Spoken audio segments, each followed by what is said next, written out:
Olá, bebê, tudo bom contigo? Vamos aqui ver a aula 20, Hidrostática 1, livro 5, página 9. Nós vamos começar a ver a parte da mecânica dos fluidos. Bebezão, o que é que vem ser a mecânica dos fluidos? A mecânica dos fluidos, a gente divide ela em fluido-estática e fluido-dinâmica.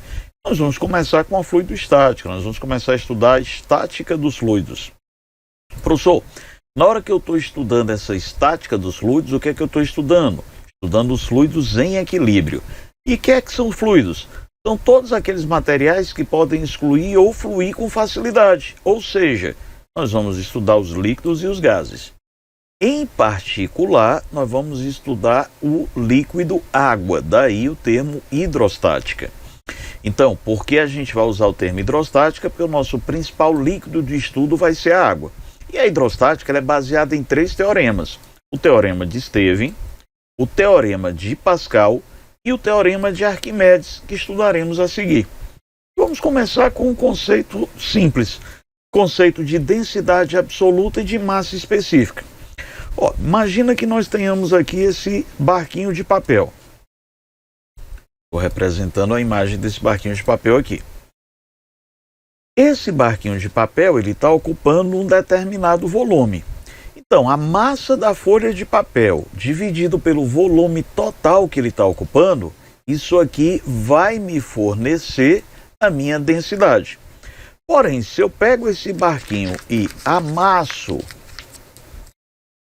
deixando esse barquinho num tamanho menor, aí eu vou ter apenas o volume compactado de matéria. A massa dividido pelo volume compactado de matéria é que vai ser a nossa massa específica. Então, se eu tiver um corpo oco, a densidade usa o volume inteiro, inclusive o volume da parte vazia. A massa específica eu desconto o volume da parte vazia. Então, se eu tenho a ideia de um barquinho, eu vou ter que amassar para ter uma bolinha de papel compactada. E aí o volume é só o volume de matéria. Como não existe líquido oco, então quando a gente está trabalhando com líquido, quando eu estou trabalhando com água, não vai fazer distinção eu falar entre massa específica e densidade. Para os líquidos, massa específica e densidades vão ser iguais. Para os sólidos, se o sólido for maciço, massa específica e densidade vão ser iguais. Se o sólido for oco, a densidade é diferente da massa específica. Quando nós temos a massa específica ela é uma característica da substância, da matéria que constitui o corpo. Então, cada material ele vai ter a sua massa específica própria. Por exemplo, o único material que vai ter massa específica de 1 grama por centímetro cúbico é a água. Agora, a densidade é uma característica do corpo. Como eu posso ter o corpo vazado, como eu posso ter o corpo oco, então eu posso ter densidades diferentes para mesmo a matéria feita com formatos diferentes. Porém, a massa específica é como se fosse a identidade do meu corpo. E a massa específica ou densidade, no sistema CGS, centímetro grama por segundo, ela é dada por 1 grama por centímetro cúbico. No sistema usual, a gente costuma expressar em quilograma por litro. Acontece que 1 quilo são 1000 gramas e 1 litro são 1000 centímetros cúbicos. Então, 1000 por 1000 dá 1. Daí, 1 grama por centímetro cúbico corresponde a 1 quilograma por metro cúbico. Porém, se eu for usar o sistema internacional, eu vou usar quilograma por metro cúbico. Então, 1 grama por centímetro cúbico corresponde a 1000 quilogramas por metro cúbico. Mas, professor, para eu transformar de grama para quilograma, eu não divido por 1000? Divide. Porém, para tu transformar de centímetro para metro cúbico, tu divide por 1 milhão. Então, tu está dividindo por 1000 e dividido por 1 milhão. Divisão, né, de potências. O que é que eu vou fazer aí? Na hora que eu estou fazendo essa divisão, o grama, eu estou pegando esse grama aqui e estou dividindo por 1000 para deixar isso em quilo.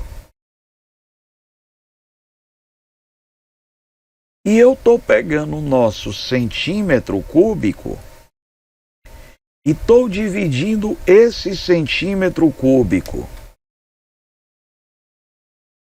por 1 milhão para transformar para metro cúbico. Tá, divisão de frações. Repete a primeira, multiplica pelo inverso da segunda. Então, bebezão, na prática, o que é que eu estou fazendo? Multiplicando por 1000. Então, toda a vida que tu tiveres grama por centímetro cúbico e quiser ir a quilograma por metro cúbico, você vai multiplicar por 1000. E se eu estou no maior e quero voltar para o menor, eu faço essa divisão. Vamos mais um pouquinho adiante. Quando a gente faz uma mistura de líquidos, então o que é que vai acontecer? Digamos que eu misture aqui um líquido A e um B. Beleza, o que é que eu vou dizer para você que vai ser líquido, massa específica e densidade vai ser a mesma coisa. Então, quem é que vai ser a massa específica da mistura? Ora, a massa específica da mistura vai ser a massa de A mais a massa de B pelo volume de A mais volume de B. Mas quem é massa? Massa é densidade vezes volume. Daí eu fazer densidade de A volume A mais densidade de B volume B sobre a soma dos volumes. E quando nós temos a pressão média sobre um objeto, que vai ser nosso alvo principal de estudo, pressão ela é dada como sendo a força perpendicular à superfície, a força normal, dividido pela área. Observa que se eu pegar a minha caneta e apertar ela aqui no dedo, nas duas pontas, a força que eu estou fazendo é a mesma. Eu estou com a mesma mão, mas do lado do bico vai machucar mais. Por quê? Porque a ideia é que quanto menor a minha área, maior a pressão que eu terei. No sistema internacional de unidades, a unidade de pressão é chamada de Pascal, que é o Newton por metro quadrado. No sistema centímetro grama segundo, a unidade é chamada de bária, que é o Dina por centímetro quadrado. E usualmente nós usamos a atmosfera métrica, que é o quilograma força por centímetro quadrado. Ainda costumamos usar o PSI, que seria libra-força por polegada quadrada, que a gente vai detalhar daqui a um pouquinho. A libra-força por polegada quadrada, então o PSI, cada PSI corresponde aproximadamente a 6,9 vezes 10 a terceira Pascal. Geralmente a gente utiliza esse sistema do PSI quando a gente vai fazer calibragem de pneus, por exemplo. Então os nossos calibradores dos postos de combustível costumam usar o sistema do PSI, que a gente acaba chamando só de libra, de forma errônea. Libra é unidade de massa. Mas a gente chega lá no posto e diz, olha, coloca aí 29 libras. Na verdade, não estou botando 29 libras, eu estou botando 29 libra-força por polegada quadrada ou 29 PSI. Vamos um pinguinho mais adiante, bebezada, e aí vamos pensar aqui um pouquinho. Tio Augusto, se eu tiver a ideia de um líquido num recipiente, vamos pensar aqui no termo da pressão da coluna de um líquido. Olha só, a força que está sendo exercida no fundo desse recipiente aqui vai ser a força-peso. Então, quem é que eu tenho como pressão? Pressão é a força normal exercida sobre uma determinada área. Mas nesse caso aqui, a pressão no fundo do recipiente vai ser dada pelo peso do líquido. Então eu vou te dizer que a pressão aqui vai ser dada pelo peso do líquido dividido pela área. Vamos um pouco mais adiante, bebê lindo. Peso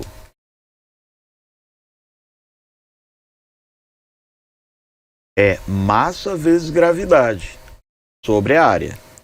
Agora olha só um detalhinho, pausa aí. Eu já sei que massa específica é a massa sobre volume. Então eu posso escrever sempre que eu precisar que a massa de qualquer objeto vai ser a massa específica vezes o volume. Então a gente vai substituir um pouquinho mais aqui, bebezada. Tio Augusto, quem é que vai ser a minha pressão? Vai ser a massa, μ vezes V, vezes a gravidade sobre a área. Porém, bebê lindo, para qualquer tipo de recipiente, qualquer um, a gente pode generalizar e dizer que o volume vai ser a área da base multiplicado pela altura. Tio Augusto, eu posso fazer isso para qualquer formato de recipiente? Pode, o que vai mudar de um recipiente para outro vai ser a área da base. Então aqui eu vou fazer mais uma substituiçãozinha, olha. Eu vou te dizer que a pressão vai ser massa específica. Aí quem é o volume, Augusto? Eu vou te dizer que o volume vai ser a área vezes a altura, vezes a gravidade, e isso aqui tudo dividido pela área. Ora, tio Augusto, mais área com área a gente pode coisar. Isso. E aí, a pressão de um líquido, que é chamada de pressão efetiva ou pressão hidrostática, ela vai ser dada por quem? Massa específica vezes gravidade vezes altura. Vai ser o nosso μgh.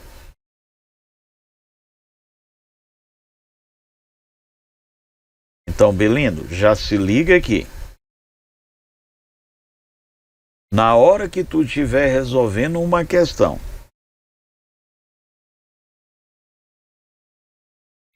e esta questão for sob pressão,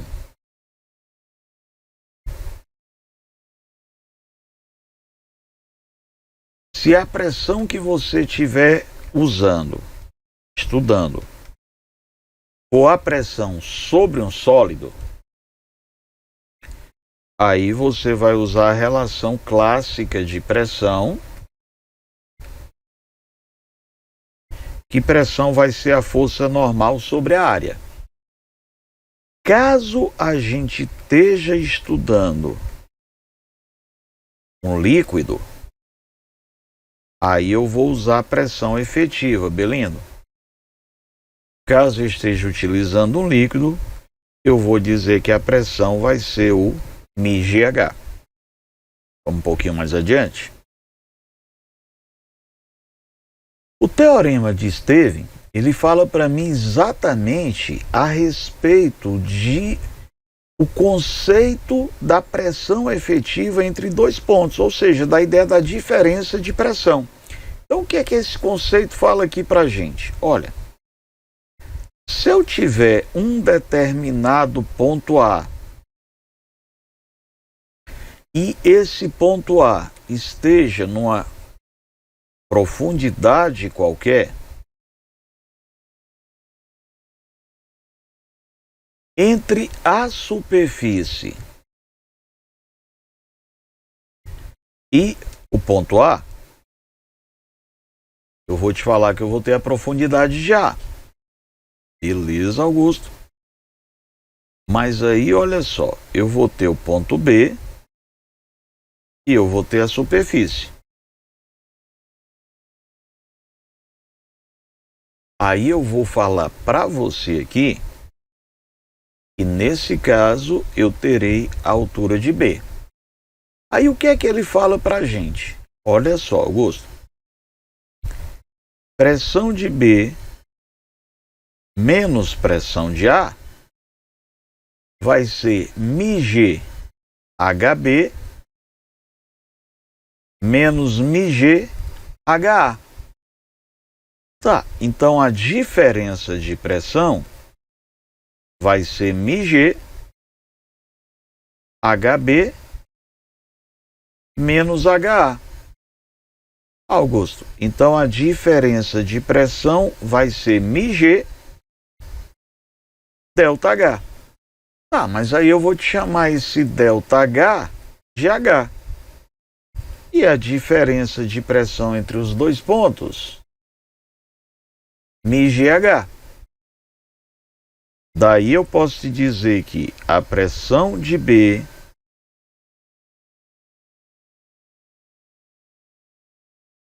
menos a pressão de A vai ser o μgH. Quem é que vai ser a pressão de B?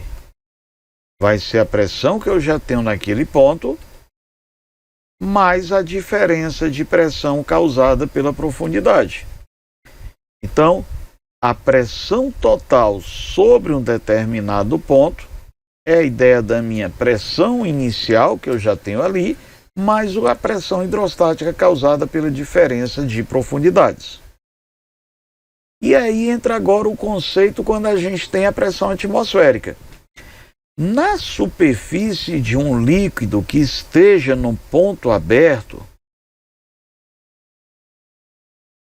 eu já tenho que levar em consideração a pressão atmosférica. E aí, o que é que acontece aqui com relação ao teorema de Pascal, Belindo? Eu já sei que a pressão no ponto B é a pressão no ponto A mais μgH, que isso aí foi o meu teorema de Stevin. Mas qual é a pressão que eu vou ter no ponto A? É a própria pressão atmosférica. Então eu vou generalizar e vou dizer para você que a pressão total no fundo de um recipiente vai ser a pressão atmosférica mais a pressão efetiva mais a pressão do líquido. Então, sempre que eu tiver um recipiente aberto, eu devo levar em consideração que eu já tenho a nossa pressão atmosférica. E lembrando um pouquinho, essa pressão atmosférica é o peso que o ar exerce sobre a gente. Então, se eu tiver ao nível do mar, eu tenho a pressão correspondente a uma atmosfera. Se eu estiver no alto de uma serra, eu tenho menos ar em cima de mim, então minha pressão é menor. E se eu estiver no fundo de um buraco, se eu estiver num vale, estiver num ponto mais profundo, como por exemplo eu estou na Holanda, que é 50 metros abaixo do nível do mar, minha pressão vai ser maior do que uma atmosfera. Com isso, a gente pode perceber um detalhe aqui. A pressão ao nível do mar já corresponde a uma pressão de uma atmosfera, que seria 10 a quinta Newton por metro quadrado. Então, perceba um detalhe aqui, meninada. Augusto, por padrão, uma atmosfera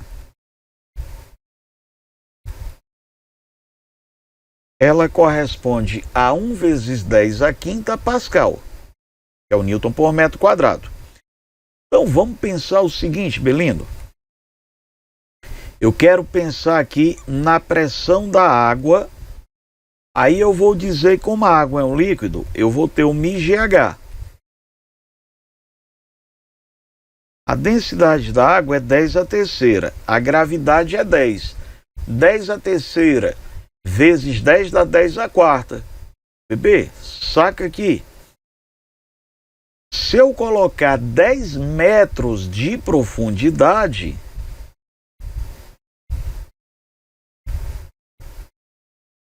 eu vou achar que eu fico com 1 vezes 10 a quinta Pascal. Mas 1 vezes 10 a quinta Pascal corresponde a quem? A uma atmosfera. Traduzindo, a cada 10 metros de profundidade, a minha pressão vai aumentar em uma atmosfera. Então, olha só aqui o lance. Tio Augusto, eu estou na profundidade zero, eu estou na superfície. Show, eu já tenho 1 vezes 10 a quinta Pascal. Eu já tenho uma atmosfera. Aí, Augusto, eu vou mergulhar 10 metros. Tá, eu vou ficar com 2 atmosferas. Por que é 2? 10 metros corresponde a uma atmosfera. Com mais uma que eu tinha da superfície, 2. Augusto, eu tenho 80 metros de profundidade.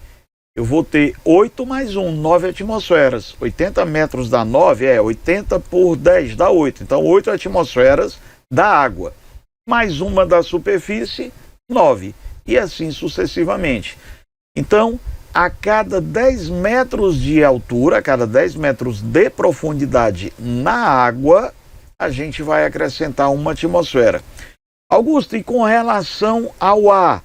Se eu subir a cada 10 metros, varia uma atmosfera? Não, meninada, porque aí eu já tenho uma variação exponencial, com logaritmo neperiano, não rola essa regra de 3 direta. Essa de 10 metros só vale para água. E aí entra algumas das consequências que a gente tem aqui. Primeira coisa que eu vou te lembrar é o conceito que a gente vai ter aqui de vasos comunicantes, vasos que se comunicam de forma aberta. O que é que acontece? Se eu estou tendo esses vasos abertos, o que é que vai acontecer? A pressão atmosférica vai empurrar esse líquido de tal modo que eles ficam, se for o mesmo líquido, ele vai ficar com a mesma altura, independente da forma do recipiente. Logo, ele vai ficar com a mesma pressão. Se eu chegar para você aqui e disser, cara, eu vou ter uma pressão 1, uma pressão 2, uma pressão 3 e uma pressão 4. 1, 2, 3 e 4. Se as alturas são iguais, a pressão 1 é igual à pressão 2, é igual à pressão 3, é igual à pressão 4. Aí vale aquele pergunta bobinha do popular. Quem é que pesa mais, 1 quilo de chumbo ou 1 quilo de algodão? Você vai me dizer, Augusto, óbvio que os dois pesam iguais, né? Se tu tá falando da massa de 1 quilo de um e massa de 1 quilo do outro, massa vezes gravidade, ambos vão ter 10 newtons de peso. Perfeito. Mas quem é que eu preciso de mais volume para ter uma massa de 1 quilo? Ah, o algodão. Beleza, então a ideia vai ser essa, gente. Se eu estou tendo o líquido azulzinho aqui e o meu líquido amarelinho, o líquido B, e o volume de B está maior, eu posso afirmar para ti, sem medo de ser feliz, que a massa específica de B é menor do que a massa específica de A. Augusto, por que é que eu posso afirmar isso? Porque eu preciso de mais líquido B para ter a mesma pressão para equilibrar o líquido A. Então eu afirmo isso aqui para você, por quê? Porque a altura de B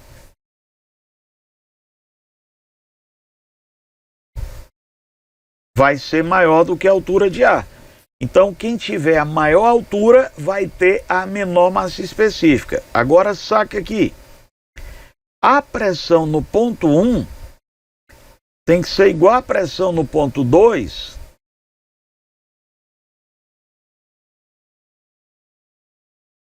porque eu estou no mesmo nível. Tá, mas quem é pressão do líquido? μGH. Como esse meu recipiente está aberto,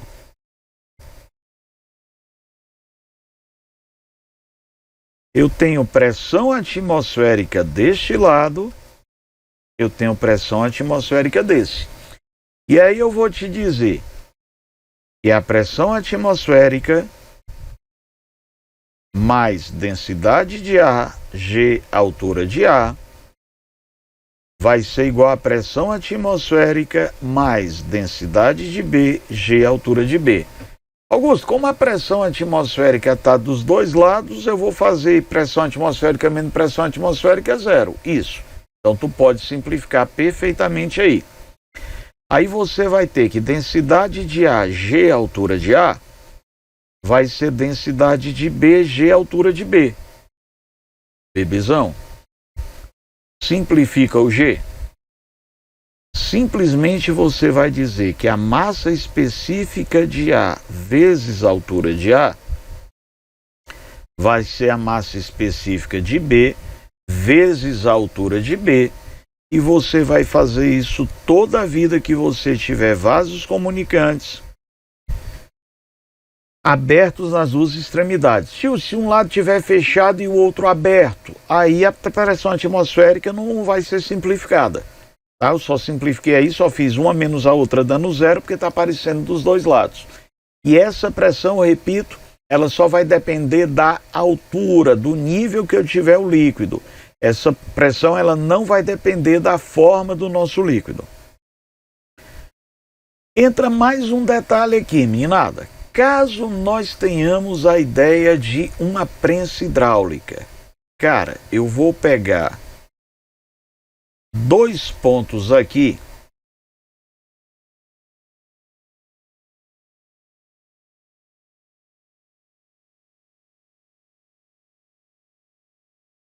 que estejam necessariamente no mesmo nível. Então o tio Augusto vai falar para você o seguinte, ó, nós vamos pegar aqui um ponto 1, eu vou pegar um ponto 2. Se esses pontos estão no mesmo nível, a pressão 1 é igual à pressão 2. Professor Augusto, mas aí eu estou tendo um carro em cima de um cilindro, de um êmbolo. Êmbolos são sólidos. Isso. E aí o que é que nós aprendemos quando temos pressão de um sólido? Pressão é força sobre área. Então, força do lado 1 sobre área do lado 1 vai ser a força do lado 2 sobre área do lado 2. Então, Augusto, tu está tendo aí a ideia de uma prensa hidráulica que é uma aplicação do Teorema de Pascal. O que foi que houve? Esse teorema diz para mim que um incremento de pressão que eu der num ponto de um líquido vai aparecer em todos os pontos desse líquido, vai ser transmitido em todos os pontos desse líquido.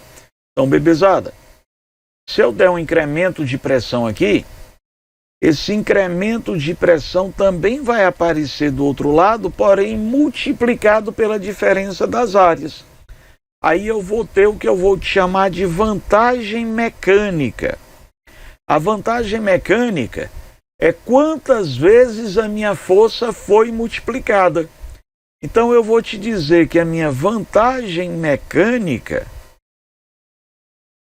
ela vai ser simplesmente a área da parte maior dividido pela área da parte menor. Isso me diz quantas vezes a minha força foi ampliada pela área. E finalmente nós vamos trabalhar com o teorema de Arquimedes, que é a ideia do empuxo. O que é que acontece? Quando eu coloco um corpo qualquer sobre uma superfície, se eu pegar aqui meu mouse e botar em cima da minha mão, eu vou te dizer que eu estou fazendo um peso na minha mão pelo mouse e a minha mão está respondendo com a normal. Mas quando eu coloco um corpo dentro de um líquido, a reação que esse líquido vai ter, eu vou chamar para você de empuxo. Então, o que é que vai acontecer? Todas as vezes que eu pegar a ideia desse meu corpo e mergulhar esse corpo num fluido qualquer, digamos que eu tenha aqui ar, eu vou colocar aqui água, e eu vou botar um determinado objeto imerso na água, Bezão. Pode ser totalmente imerso ou parcialmente imerso. O que é que vai acontecer aqui? Eu vou falar para ti que eu vou ter o peso que esse objeto faz na superfície. Aí o que é que vai acontecer? Nós vamos ter o empuxo.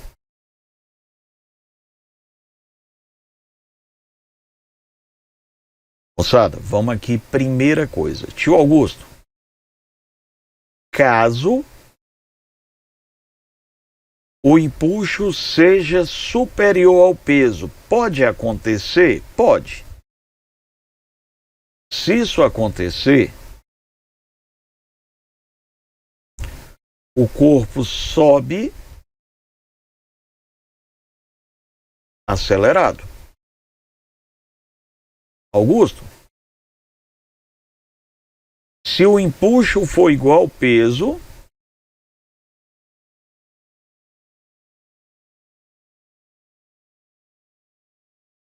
aí eu vou falar para você que nós temos um equilíbrio.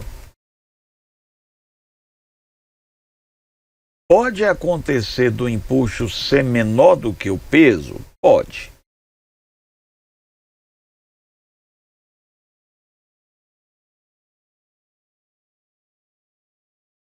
Eu vou te falar, bebê, que o meu corpo desce acelerado.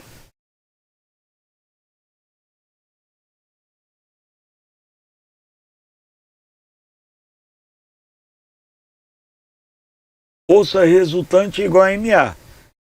Se ele sobe acelerado, empuxo menos peso é igual a MA. Se ele desce acelerado, peso menos o empuxo igual a MA. Tá, Augusto, mas eu vou ter a ideia desse meu objeto aqui em equilíbrio, né? Exato. Então vamos aqui pensar na ideia do equilíbrio. No equilíbrio, o módulo do empuxo vai ser igual ao peso. Então o empuxo vai ser massa vezes gravidade. Tá, bebê lindo?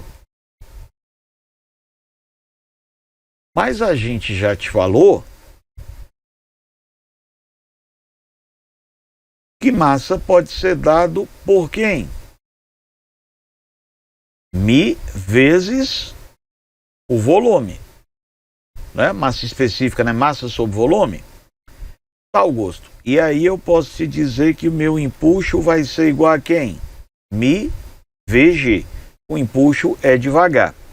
Agora, Augusto, imagina uma situação, cara, em que nós tenhamos um barco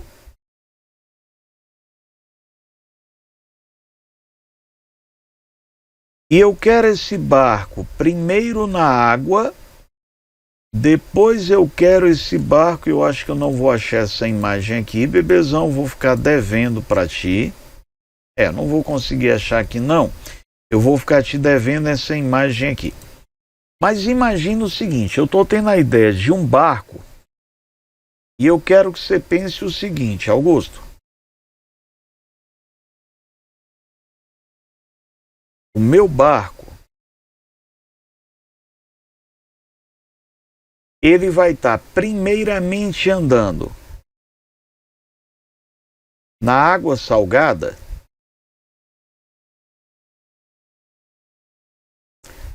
e depois eu quero que você pense esse barco na água doce.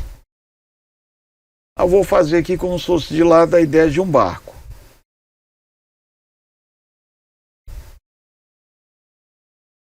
Eu estou tendo aqui o meu objeto na água salgada.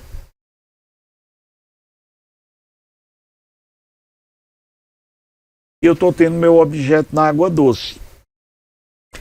Ora, na água salgada, como eu tenho mais concentração de sais, como a densidade do líquido é maior, aí o empuxo acaba sendo maior.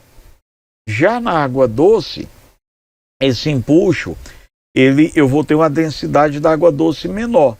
Tá, Augusto, mas e aí o que é que acontece com a ideia do empuxo? Meninada, nos dois casos, o empuxo vai ser igual ao peso. Por que, Augusto? Senão o barco não vai ficar em equilíbrio. Então o empuxo na água salgada vai ter que ser igual ao empuxo na água doce. Empuxo na água salgada vai ser igual ao peso do barco, no equilíbrio. O empuxo na água doce tem que ser igual ao peso do barco também. Eita, mas como é que pode ser as densidades são diferentes? Ah, legal. Porque é o seguinte, eu vou te dizer que o empuxo, ele vai depender da densidade do líquido. Líquidos diferentes, água doce é diferente da água salgada, eu vou ter densidades diferentes. Tá, mas o empuxo tem que continuar igual ao peso. Mas na água salgada a densidade é maior. Isso. Porém o volume que está imerso é menor. Então o empuxo vai ser densidade vezes o volume imerso vezes a gravidade. Então esse empuxo, bebê lindo, ele vai depender para a gente do tão quanto a gente tem de volume mergulhado. Mas nos dois casos, repara, água doce e água salgada, o empuxo vai ter que ser igual, vai ter que ser o mesmo. O que é que vai mudar, Augusto? Já que as densidades são diferentes, a parte do que vai estar imerso. Aí, caso a gente tenha um objeto que esteja flutuando, na hora que eu tiver a flutuação, na flutuação, tio Augusto,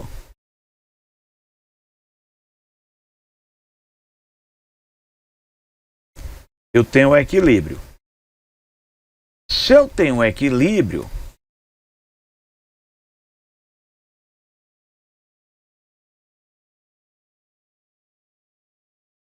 o empuxo vai ter que ser igualzinho ao peso do corpo. Agora, o que é que acontece? Se o meu corpo estiver em equilíbrio, se ele estiver flutuando imerso, aí o que é que vai acontecer? Eu vou falar para você que a densidade do corpo é menor do que a densidade ou massa específica do líquido. Lembra que para líquido, densidade e massa específica são iguais. Caso o meu corpo esteja flutuando totalmente imerso, segundo a situação, densidade do corpo igual a do líquido. Caso esse corpo esteja afundado, aí a densidade do corpo é maior do que a do líquido. Nesse caso aqui, bebezão, o que é que eu vou ter? Vem cá. Augusto, empuxo vai ter que ter o mesmo valor do peso. Isso. Vamos ser bem rigorosos. Nós estamos falando de um que está para cima e o outro que está para baixo, por isso que eu vou te colocar módulo. Augusto, aqui também, velho, aqui também o empuxo vai ter que ser igual ao peso. Augusto, e nesse último aqui? O empuxo mais a normal é que vai ser o peso. Agora, galera, tem uma situação aqui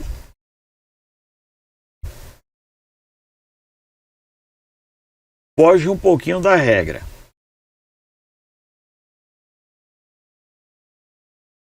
Caso o objeto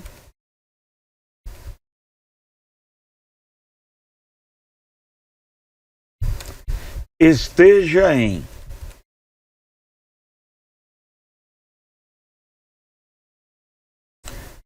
contato perfeito, aí tem que vir essa expressão. Contato perfeito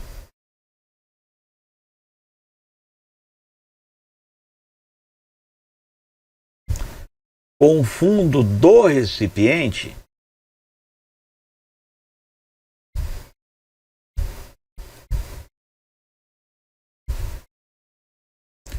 o empuxo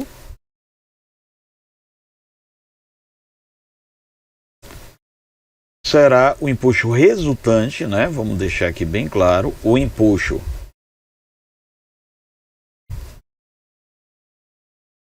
resultante será orientado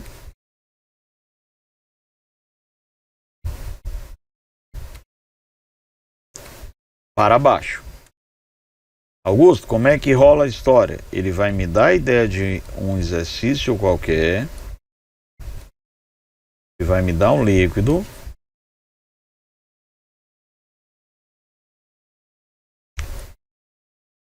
ele vai me dar um objeto e vai falar o contato perfeito. Aí, nesse caso aqui, meninada, se tiver contato perfeito, quem está para cima é a normal, quem está para baixo é o peso e o empuxo. Aí eu vou te falar que a normal vai ser a soma vetorial do peso mais o empuxo, mas somente na condição de contato perfeito. Vamos agora trabalhar exercícios? Resumindo a nossa história, então vamos pegar aqui e condensar tudo isso que a gente falou no pequeno esquema.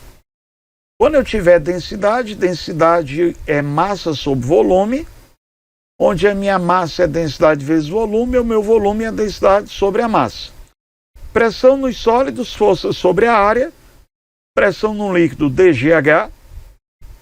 O teorema de Pascal, se eu tiver dois pontos que estejam no mesmo nível, eles têm que ter a mesma pressão. E aí, se for um sólido, é força sobre a área. Se for um líquido, eu vou botar o dGH. O teorema de Stevens, ele vai me dizer que a pressão total vai ser a pressão do líquido mais a pressão atmosférica. E o Arquimedes fala do empuxo. Página 11, então, nossa primeira questão, por favor.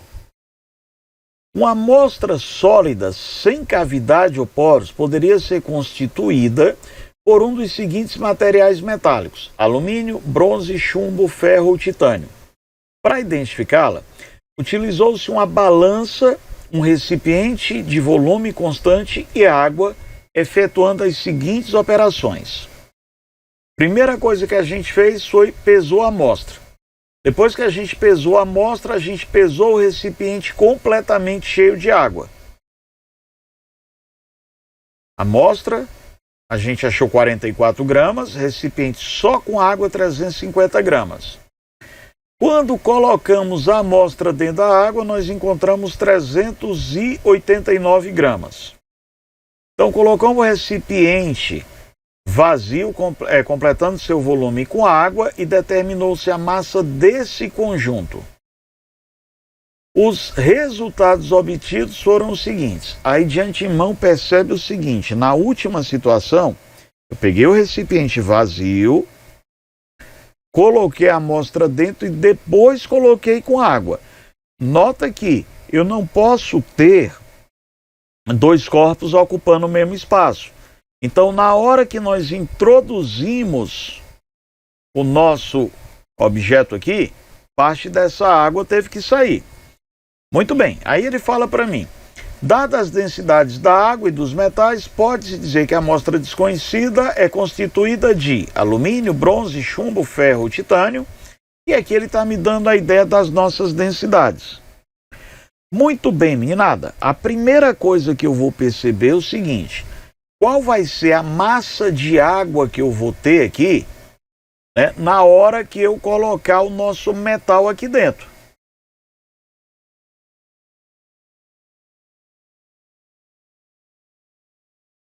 Então, tio Augusto, eu vou achar quem é que vai ser essa massa de água que eu vou ter aqui. E nada. Minha massa de água vai ser os 389 gramas que eu estou achando aqui, menos a massa do nosso metal, que é de 44 gramas.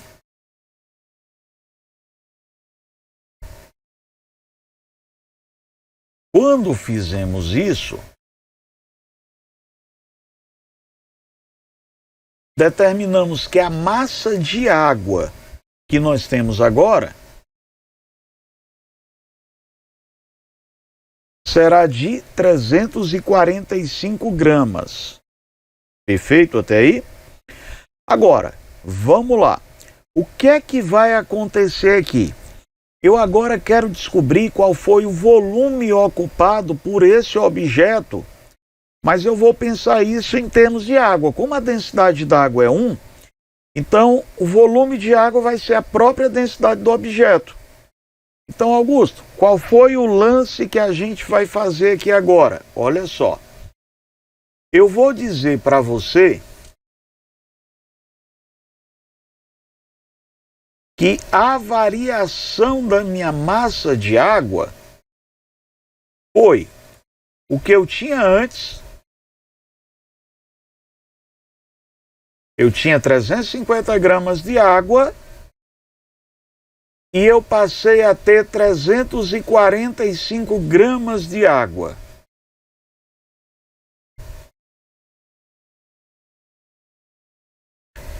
A variação da massa de água que eu tive aqui foi de 5 gramas. Poxa, mas massa específica é massa sobre volume.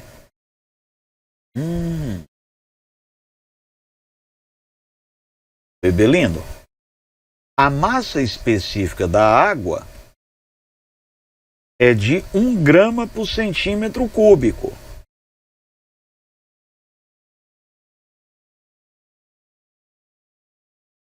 A variação de massa que nós encontramos foi de 5 gramas. E esse volume aqui que derramou de água foi exatamente o suficiente para o metal entrar. Então, o que é que eu vou fazer agora? Eu vou achar o volume do metal, Belindo.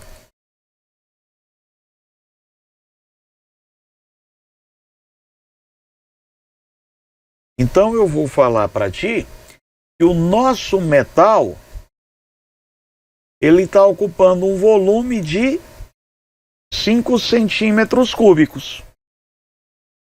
Show de bola até aí? Vamos finalmente achar quem é o nosso metal. Então a massa específica desse metal vai ser a massa do metal pelo volume do metal.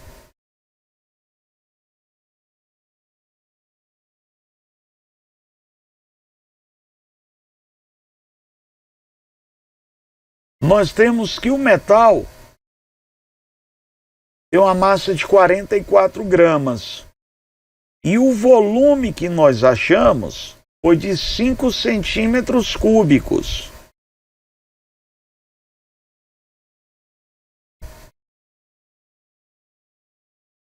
Nós vamos ter o metal que tem 8,8 gramas por centímetros cúbicos. Tio Augusto, quem tem 8,8 gramas por centímetro cúbico é o bronze. Resposta correta, letra B. Vamos mais uma. Meninada, nossa questão de número 2. Ele diz o seguinte: drones vêm sendo utilizados por empresas americanas para monitorar o ambiente subaquático. Eles podem substituir mergulhadores, sendo capazes de realizar mergulhos de até 50 metros de profundidade e operar por até 2 horas e meia. Frequentemente, drones são utilizados para medir a temperatura da água em função da profundidade D a partir da superfície, como no caso ilustrado no gráfico a seguir. Considerando que a densidade da água é de 1.000 kg por metro cúbico e constante para todas as profundidades medidas pelo drone, qual é a diferença da pressão hidrostática entre a superfície e uma profundidade para a qual a temperatura é de 19 graus Celsius? Muito bem, vamos lá. Tio Augusto, eu estou querendo que a gente olhe uma temperatura de 19 graus Celsius. Habilidade 17 do Enem, interpretar gráficos e tabelas. Você está percebendo aí que nós estamos tendo uma profundidade de 7 metros. Muito bem, meninada. Nós estamos pensando em termos de líquido. Quem é a pressão de um líquido? μGH. Nós estamos falando em água. A gravidade é 10. E a profundidade é 7. 7 vezes 10 à quarta newtons por metro quadrado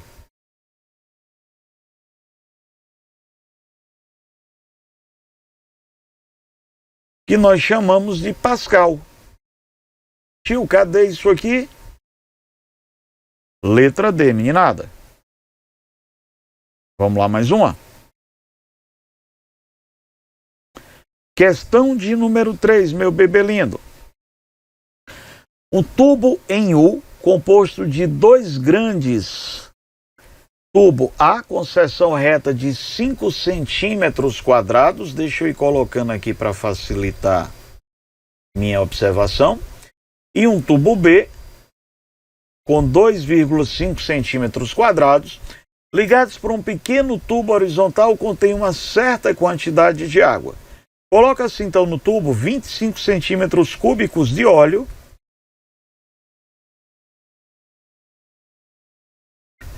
Coloca-se no tubo 25 centímetros cúbicos de óleo, que não se mistura com a água no tubo A. Ao atingir o equilíbrio, o sistema fica como mostrado na figura, tal que a superfície livre do tubo A fica a uma altura H acima do nível B. Quanto é que vale esse H? Muito bem, Augusto, o que é que nós vamos fazer aqui? Estou com vasos comunicantes, eu vou pegar a parte mais baixa de separação dos líquidos para ser o meu referencial. E eu vou pegar dois pontos que estejam aqui. Eu vou te falar que eu vou ter um ponto 1 e um ponto 2. Dois pontos que estejam no mesmo nível necessariamente vão ter que ter a mesma pressão. Muito bem. A primeira coisa que a gente vai fazer aqui vai ser calcular quem é só essa alturinha de água aqui. E aí, a pressão no meu ponto 1 tem que ser igual à pressão no ponto 2. Meninada, dos dois lados eu tenho pressão atmosférica.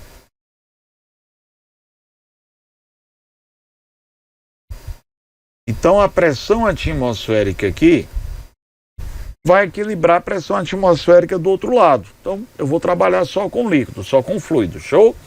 Então o que é que eu vou botar aqui? Densidade do óleo,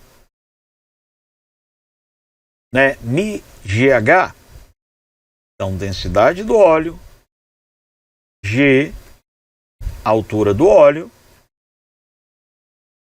vai ser a densidade da água, G, altura da água. Vou simplificar essa altura aqui. Beleza? Até aí? E aí eu vou te pedir para você me ajudar aqui um pouquinho lá no rascunho. Augusto? Eu sei que para qualquer formato de recipiente, eu posso te falar que o volume é altura vezes a área. Beleza, eu estou colocando 25 centímetros cúbicos de óleo num lado que tem 5 centímetros quadrados. Aí eu vou achar a altura. Tá, a altura do óleo é de 5 centímetros. Então, bora lá, meninada. Densidade do óleo, 0,8. Vezes a altura do óleo, 5. Vai ser a densidade da água, 1. Vezes a altura da água que eu vou achar. Tio Augusto, quem é a altura da água? A altura da água, bebê, vai ser de 4 centímetros. Olha um detalhinho aqui. Eu achei que o óleo inteiro, a altura do óleo, mais a altura do óleo vai ser a altura da água, mais aquele H que eu estou querendo achar lá. Saca aqui. A altura do óleo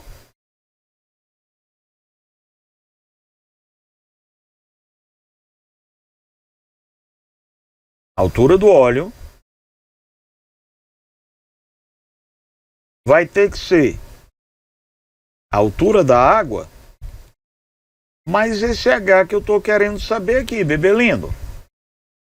Cadê a altura do óleo? 5. Cadê a altura da nossa água? 4.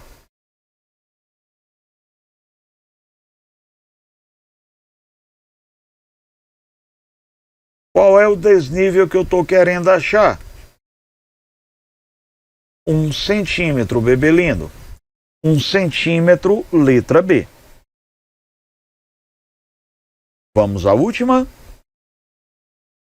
Uma questãozinha para a gente trabalhar, bebê lindo, com prensa hidráulica. Tati Augusto, e aí como é que a gente vai fazer essa questão de prensa hidráulica? E nada, vamos lá. Utiliza-se um sistema de vasos comunicantes ideal, cujos diâmetros das seções são 2 centímetros e 10 centímetros. Tá, vamos fazer o seguinte. Vamos colocar raio. 1 centímetro de raio, 5 centímetros de raio. É desejável levar veículos a velocidade constante cuja carga máxima é de 4.000 quilogramas. Beleza, meninada? 4.000 vezes 10, 40.000 newtons desse lado. Considerando a gravidade igual a 10, qual é o módulo da força necessária para elevar essa carga? Bebê lindo e amado do tio, vamos fazer o seguinte. Eu vou pegar dois pontos quaisquer que estejam no mesmo nível.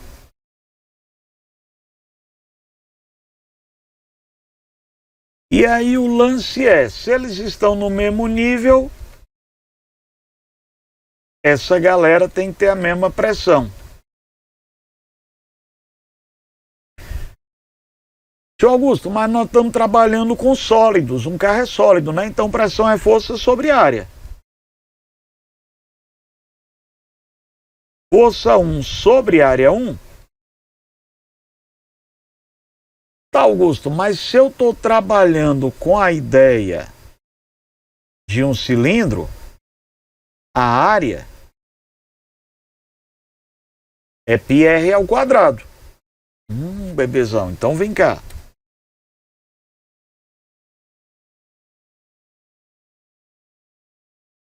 Cadê a minha força 1? Não sei. Cadê a minha área 1? Π R ao quadrado. Augusto, mas a força está em Newton e o raio está em centímetros, cara. Tá, bebê, acontece que do outro lado também vai estar centímetro. Centímetro com centímetro a gente mete a faca. Então, não há problema aí, eu não preciso transformar.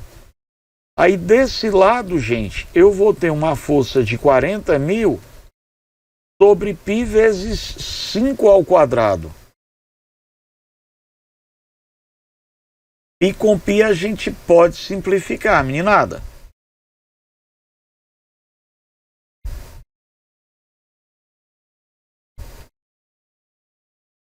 Força 1 sobre 1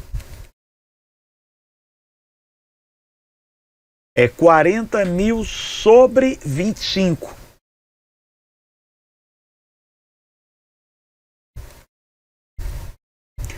Nós vamos ter, bebê lindo, 1.600 newtons.